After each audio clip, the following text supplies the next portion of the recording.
प्रिय विद्यार्थियों, इसके पहले ऑनलाइन क्लास में हम आपको मृदा में पाए जाने वाले सूक्ष्म जीव यानी सॉइल माइक्रो ऑर्गेनिज्म पढ़ा चुके हैं। अब इसी क्रम में हम आगे चलते हैं और आज हम आपको भूमि में अकार्बनिक संगठनों में सूक्ष्म जीवों द्वारा परिवर्तन अथवा खनिज यौगिकों का विघटन बताते हैं। अंग्रेजी में कहते हैं change in the inorganic constituents bye micro organisms. तो इसके बारे में आप अच्छी तरह से समझिए। तो देखिए, कार्बन, हाइड्रोजन, ऑक्सीजन और नाइट्रोजन के अतिरिक्त पौधों के अवशेषों से फास्फोरस, पोटास, गंधक, चूना, लोहा, एल्युमिनियम, मैग्नीशियम तथा अकार्बनिक तत्व यानी इनऑर्गेनिक एलिमेंट्स भी पाए जाते हैं, जो कि जीवाणुओं की क्रियाओं के फलस्वरूप सड़ाव गलाव की क्रिया में पौधों के उपयोग के लिए विमुक्त होते हैं। जैव पदार्थ के सड़ने पर कोई अम्ल उत्पन्न होते हैं, जिनमें से कुछ क्षारों यानी बेसिस के साथ मिलकर लवण बनाने के काम में आते हैं और शेष अगले खनिज लवणों के साथ प्रतिक्रिया करके उन्हें घुलनशील बनाते हैं।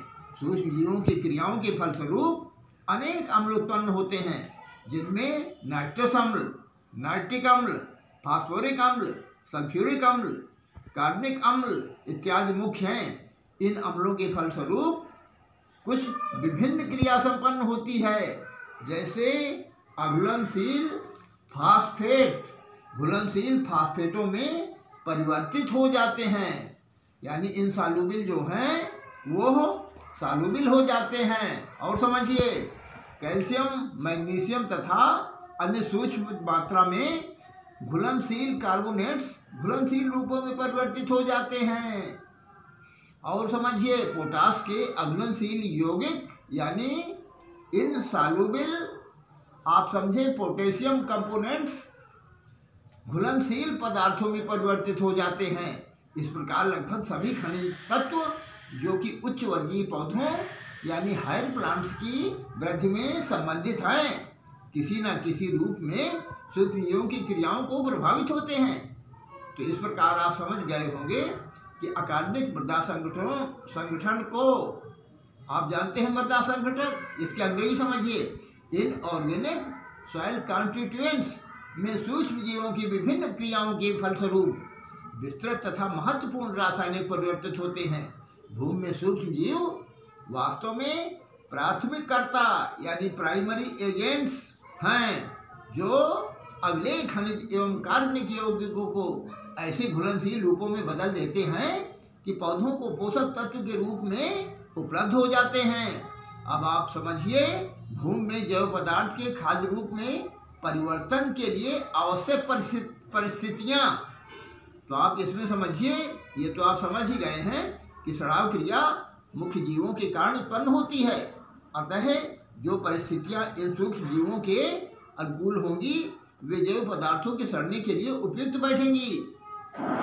आप इस प्रकार समझें कि उन परिस्थितियों के लिए जो सूक्ष्म जीवों के सुचारू रूप से कार्य करने के लिए आवश्यक है वो इस प्रकार से हैं, जैसे ताप, टेम्परेचर। अधिकांश मृदा सूक्ष्म जीवों के लिए अनुकूलतम मृदा ताप यानी 35 डिग्री सेंटीग्रेड है, लेकिन हमारे देश में अधिकांश भागों में ग्रीष्म ऋतु में ही मृदा ताप 35 डिग्री सेंटीग्रेड से कम रहता है। अतः अधिकांश मृदा जीवों के लिए अनुकूलतम ताप यानी ऑप्टिमम टेम्परेचर ग्रीष्म रूप में या आप ये समझें कि गर्मी में या ग्रीष्म ऋतु में भी उपलब्ध नहीं होता। फलस्वरूप ये सूक्ष्म जीव कभी भी अपनी पूरी कार्य क्षमता का कार्य में नहीं ला पाते। ताप भूमि में होने वाले रासायनिक और यौगिक परिवर्तनों के प्रतिकारी प्रवेश का नियंत्रित करता है। आप ये समझे, एक निश्चित सीमा के अंदर प्रति 10 डिग्री सेंटीग्रेड ताप की वृद्धि पर जबकि जैव प्रतिक्रियाओं की गति दुगनी अथवा तिगुनी हो जाती है। 80 डिग्री सेंटीग्रेड ताप तक सूक्ष्म जीव अपना कार्य करने में समर्थ हैं। 35 डिग्री से 40 डिग्री सेंटीग्रेड तक ये जीव पर्याप्त सक्रियता में कार्यरत रहते हैं और यदि ताप में धीरे धीरे परिवर्तन आए तो ये सूक्ष्म जीव अपने लिए अनुकूलतम उक्त ताप की सीमाओं को लांघ कर कम अथवा ताप की सहन करने के लिए भी अपने आप को शीघ्र ही आदी बना लेते हैं। इसी प्रकार आप नमी समझिए, मॉइस्चर, भूमि की नमी भी मृदा के सूक्ष्म जीवों की संख्या तथा क्रिया को प्रभावित करती है।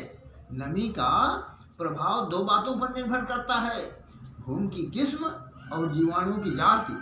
अधिकांश जीवाणुओं के लिए अनुकूलतम नमी भूमि की जनसंख्या क्षमता का 50 से 70% है, लेकिन अधिकांश मृदा जीव इस सीमा से कम नमी में भी पनपते हैं की क्षमता रखते हैं, जिससे कि मृदा जल में कमी अथवा अधिकता होने पर उसकी क्रिया बंद नहीं हो पाती। इसी प्रकार आप अम्लता समझिए, एसिडिटी। भूमि की अम्लता अथवा क्षारीयता का जीवाणु की संख्या की क्रिया पर प्रभाव पड़ता है। अम्लीय भूमि कवक फंजाई के लिए अधिक अनुकूल रहती है, लेकिन अन्य जीवाणुओं के लिए अम्लीय भूमि अनुकूल नहीं होती। अधिकांश मित्र जीवाणु उदासीन यानी न्यूट्रल भूमि में सर्वोत्तम कार्य करते हैं। एक्टिनोमाइसीज के लिए आप जानते हैं कि 7 डिग्री से 7 से आप ये समझ लें कि आप पीएच मान में समझें कि 7 से लेकर के 7.5 पीएच मान बैक्टीरिया और प्रोटोजोआ के लिए 6 से 8 पीएच मान और कवक के लिए 4 से 5 पीएच मान सर्वोत्तम रहता है। 6 पीएच मान से कम पर एट्रोबैक्टर नामक जीवाणु क्रियाहीन यानी इनएक्टिव हो जाते हैं। अधिक अम्लीय भूमि में सहजीवी जीवाणु अपना काम ठीक ढंग से नहीं कर पाते। यही हाल नाट्रीकरण जीवाणुओं का है। अतः स्पष्ट है कि अधिकांश जीवाणुओं के लिए भूमि का पीएच मान अनुकूल पड़ता है, जो कि विभिन्न कृषि फसलों के लिए 6.5 से 7.5 पीएच मान सर्वोत्तम रहता है। आप जानते हैं कि 7 पीएच मान है, दशमलव आगे पीछे भी चल सकते हैं। 6.5 से 7.5 न्यूट्रल यानी उदासीन मान दिया जाता है। अब इसी प्रकार वायु संचार समझिए। एरेशन, वायु में ऑक्सीजन, कार्बन डाइऑक्साइड और नाइट्रोजन के सांद्रण यानी कंसंट्रेशन और पूर्ति की गति यानी रेट ऑफ सप्लाई से मृदा के सूक्ष्म जीवों का विकास और क्रियाशीलता उत्पन्नता प्रभावित होती है। ऑक्सीजन क्रिया ऑक्सीडेशन प्रोसेस के लिए ऑक्सीजन की आवश्यकता होती है। नाइट्रोजन की आवश्यकता नाइट्रोजन यौगिकीकरण करने के वाले जीवाणुओं को होती है। स्वपोषित जीवाणुओं यानी ऑटोफेज आप समझें इस प्रकार से कि ऑटोफेजिक ऑर्गेनिज्म, तो इसके लिए कार्बन डाइऑक्साइड कार्बन का स्रोत है। इसके आप तो ये समझ गए अच्छी तरह से। अब ये समझें कि इसके अतिरिक्त नाइट्रोजन और नाइट्रेट बनाने वाले तथा नाइट्रोजन यौगिकीकरण करने वाले जीवाणुओं जैसे कवक, एंट्रोमाइसिन तथा अन्य सूक्ष्म जीवों को, जैसे आप ये समझें कि जो जैव पदार्थ को सड़ाते हैं अपने कार्य के लिए पर्याप्त ऑक्सीजन की आवश्यकता होती है। प्रातः बलुई भूमि में पर्याप्त वायु मिल सकती है, अतः जैव पदार्थ इसमें इकट्ठा नहीं हो पाता। सूक्ष्म गठन वाली भूमि में पर्याप्त वायु उपलब्ध नहीं हो पाती। भूमि में वायु की क्रिया नमी पर निर्भर करती है।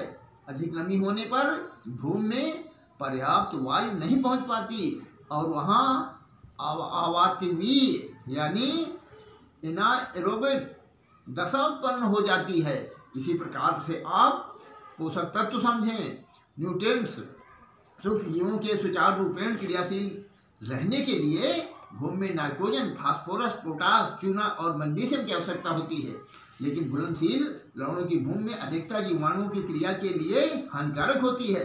प्रकाश समझिए, लाइट अधिकांश भूमि जीवों पर सीधा प्रभाव डालते हैं। इन जीवों पर आप ये समझें कि विसरित प्रकाश यानी डिफ्यूज लाइट का भी विरोधी प्रभाव यानी इनहिबिटिंग इफेक्ट पड़ता है। कवक फंजाई पर वितरित प्रकाश का कोई प्रभाव नहीं पड़ता है, लेकिन शैवाल एल्गी की वृद्धि आप समझें कि विसरित प्रकाश पड़ने पर अधिक होती है। सीधा प्रकाश शैवाल के लिए घातक होता है।